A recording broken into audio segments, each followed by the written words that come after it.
बात 3 मई 2019 की है। 3 मई 2019 2019 को सुबह सुबह एक पुलिस स्टेशन में मुंबई के एक कांस्टेबल के पास फोन आता है।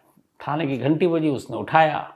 दिलीप धूमल उनका नाम था। सामने से किसी ने फोन करके कहा कि साहब यहाँ पर एक पब्लिक टॉयलेट है और उसके बाहर एक शख्स खून से लथपथ पड़ा हुआ है। तो ये इलाका था शिवाजी नगर का, और शिवाजी नगर के अंदर भी ये जो एरिया था वो घाट कोपर मानखुर्द लिंक रोड। तो पुलिस की टीम को जैसे ही खबर मिलती है, पुलिस की टीम उस पब्लिक टॉयलेट के पास पहुंचती है। वहां देखती है कि एक शख्स बुरी तरह लहूलुहान, सर पे उसके गहरे जख्म, किसी ने देखकर ही लग रहा था वजनी पत्थर से उसके सर पे हमला किया है। फौरन उसे गाड़ी में बिठाकर अस्पताल ले जाया जाता है, नज़दीक के सरकारी अस्पताल। लेकिन डॉक्टर देखते ही उसे मुर्दा करार दे देते हैं। अब पुलिस की नज़र में ये एक मर्डर केस था। उस लाश में जो कपड़े थे उसकी तलाशी ली गई, लेकिन कोई ऐसी उसके बारे में जानकारी नहीं मिल पाई। सब कुछ पैंट की जेबें खाली, शर्ट खाली, कोई ऐसा क्लू नहीं जिससे उसकी शिनाख्त हो सके। अब पुलिस वापस मौके पर पहुंचती है और जिस पब्लिक टॉयलेट के पास ये लाश मिली थी वहाँ पता करती है कि कौन कौन, और ये सुबह सुबह का वक्त था, करीब 6:30 बजे थे। तो पुलिस आसपास में पता करती है तो पता चलता है कि इस पब्लिक टॉयलेट के करीब ही एक पार्किंग का एरिया है, और उस पार्किंग एरिया में एक मुलाजिम है जो काम करता है, नाइट ड्यूटी उसकी थी। पुलिस उसके पास पहुंचती है इस उम्मीद से कि कुछ बताएगा। उम्मीद से ज़्यादा बढ़कर पुलिस को पता चला कि ये तो चश्मदीद है। उसने बताया कि साहब सुबह करीब 5 बजे का वक्त था और मैं चूँकि ड्यूटी पे था पार्किंग के, तो मैं टहल रहा था। सुबह सुबह इतना काम होता नहीं। तभी मैंने देखा कि 2 शख्स एक आदमी से लड़ रहे हैं और उन दोनों में से एक ने एक को थप्पड़ मारा।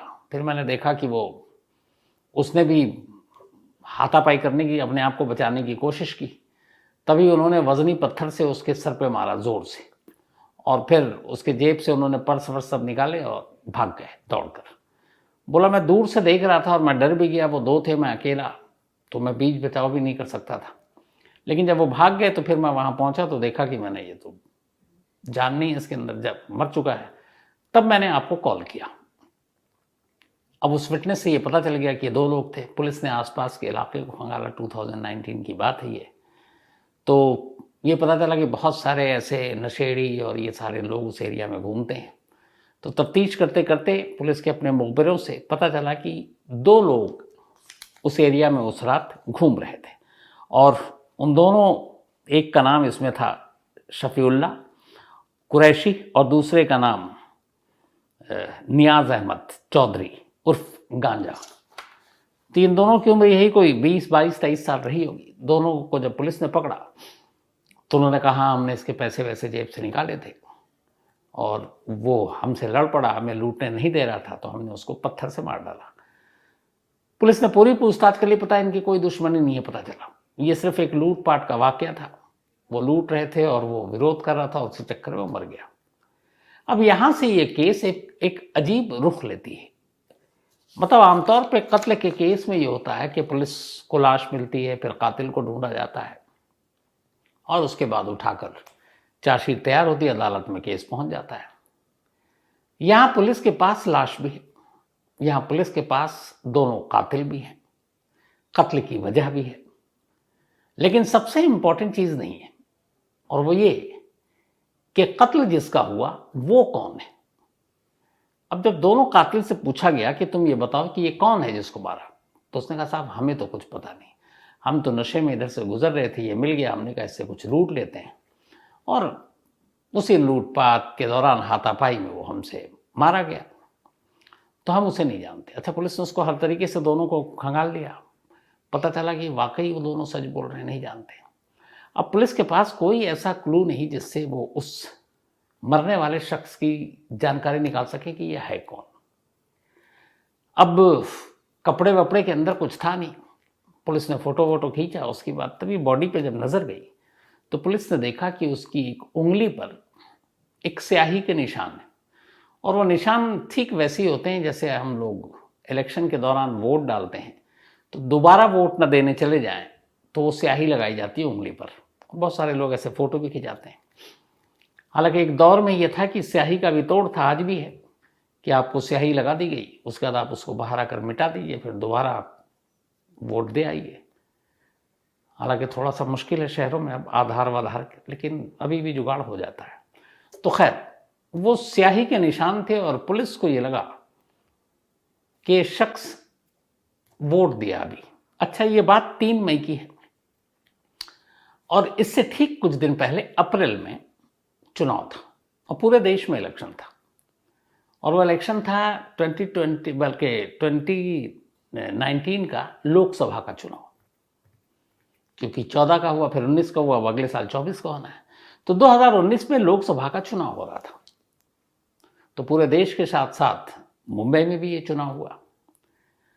अब पुलिस को ये अंदाजा हो गया कि ये बंदा यहाँ पर था, इसका मतलब है आसपास का कहीं का होगा और यहीं कहीं इसने वोट भी दिया होगा।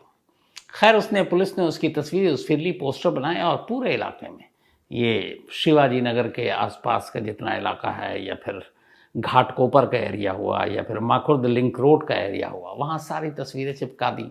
लोकल जो मराठी न्यूज़ चैनल और लोकल चैनल थे उसमें भी उसकी ये फ़ोटो वोटो सब डाल दी। लेकिन कई दिन बीत गए, पुलिस को कोई कामयाबी नहीं मिली, कोई भी आगे नहीं आया जो इस शख्स को पहचानता हो। अब पुलिस को लगा कि क्या करें, कैसे इसको ढूंढें। अच्छा, उंगली पे निशान पे वो तो था आपका वोटर मार्क, यानी कि उसने वोट डाला, लेकिन ये भी पता नहीं था कि उसने वोट डाला कहाँ। मुंबई में डाला, मुंबई के बाहर डाला, महाराष्ट्र में डाला, महाराष्ट्र के बाहर कहीं डाला। इस वोटर मार्क के अलावा उस शख्स के बॉडी पे 2 और चीज़ें थी। एक, उसकी बॉडी पे लिखा हुआ था, उसने गुदवा रखा था बी, और दूसरा था के, बी एंड के कैपिटल। अब पुलिस को लगा कि ये दोनों उसके नाम के भी होंगे, तो बी और के नाम से भी पता करना शुरू किया। कोई जानकारी नहीं मिली, कोई फायदा नहीं। तो ना स्याही काम आ रहा है, ना ये बी के काम आ रहा है। अब अजीब उलझन ये है कि पुलिस के पास लाश भी है, कातिल भी है, लेकिन जो मरा है उसकी असलियत नहीं पता। उसके घर वाले, उसका कोई रिश्तेदार, दोस्त, जानकार कैसे मिले। तब जब ये मसला आला पुलिस अफसरों तक पहुंचा तो उन्होंने कहा ये बड़ा ही अजीब और विचित्र सा केस है, लेकिन सुलझाना तो है, क्योंकि आगे चलकर कोर्ट में भी जब ये जाएगा तो जो मरा है कम से कम उसकी तरफ से जो लोग हैं, परिवार और ये लोग, वो भी तो आगे आएंगे केस के दौरान में। तो कैसे ढूंढा जाए। तो बीके का वो डाला, फोटो डाला, कोई कामयाबी नहीं मिली। टैटू जो गोते हैं उससे पूरे आसपास की शिवाजी नगर के टैटू आर्टिस्ट से बात हुई कि भाई कौन गुदवा सकता है। जितने भी मिले दर्जनों, उन्होंने कहा नहीं, ये हमने नहीं किया, ये हमारे हाथ का नहीं है। तो अब हर तरफ से हार कर पुलिस को लगा कि यार अब एक ही चीज़ बची है, और वो है ये वोट डालने वाला निशान, यानी उसकी उंगली पर स्याही के मार्क। अब पुलिस ने कहा कि ढूंढना तो है, तो लगो भाई। तो सबसे पहले कहाँ, अब चूंकि ये जिस एरिया में इसकी लाश मिली थी, तो सबसे पहले घाटकोपर और उसके इर्द गिर्द का ही ढूंढा जाए। तो पुलिस ने कहा चलो अलग अलग टीमें बनाई गई और कहा गया कि इस पूरे घाटकोपर या फिर शिवाजी नगर और मानखुर्द लिंक रोड, यहाँ पे जितने भी वोटर थे जिन्होंने वोट डाले, उनकी लिस्ट निकालो। अब लिस्ट निकाली गई, लाखों में वोटर भी तो अच्छे खासे होते हैं।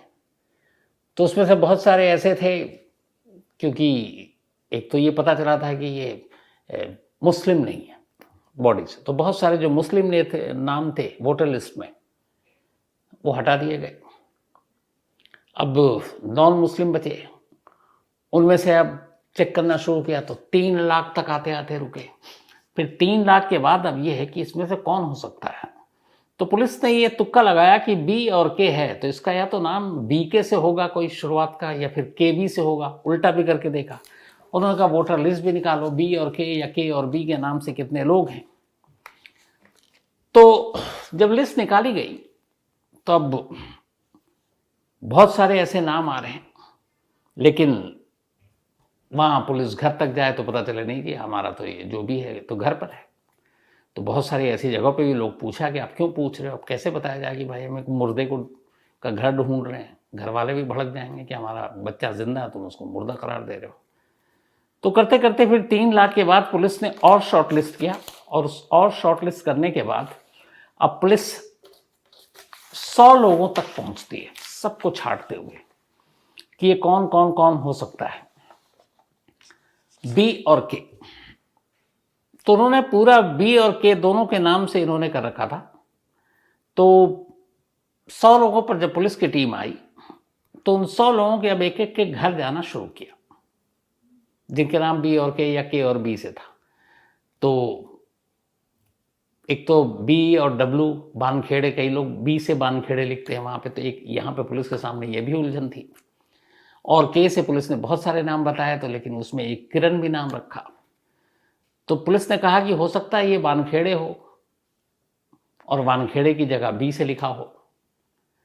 तो ऐसे करते करते 100 लोगों की जब लिस्ट तैयार हुई और आखिर में उन 100 लोगों के घर अलग अलग पुलिस की टीम को भेजने का फैसला लिया गया, तो कई घर होते होते अब भी लग रहा था कि पुलिस को कोई उम्मीद नजर नहीं आ रही थी। अब कुछ ही घर बचे थे, 100 में से भी 70-80 पार हो चुके थे।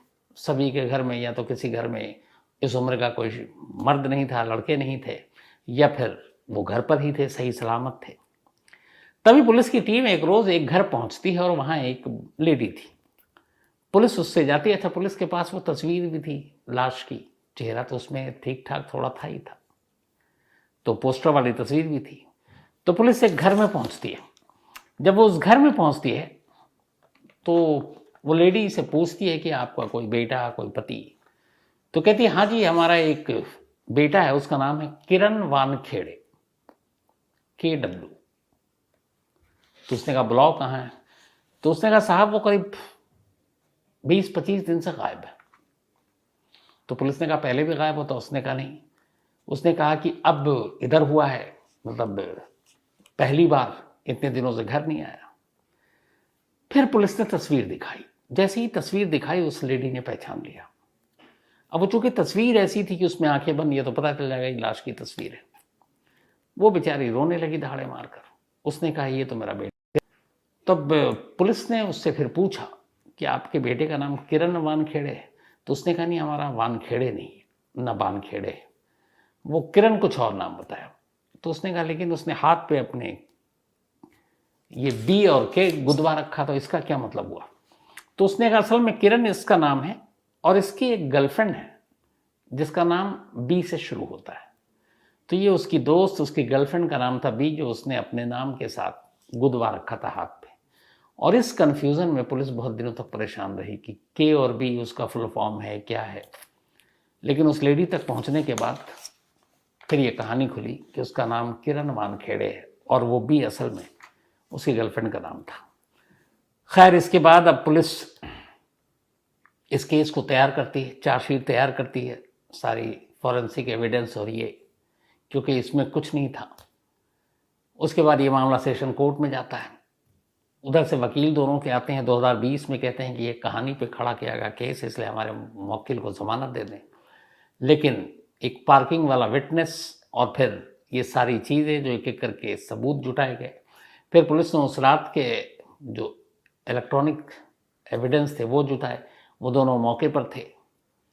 तो उन सारी चीज़ों को करके लोअर कोर्ट ने उनको बेल देने से मना कर दिया। उन्होंने बॉम्बे हाई कोर्ट पहुँचे, बॉम्बे हाई कोर्ट ने भी बेल देने से मना कर दिया।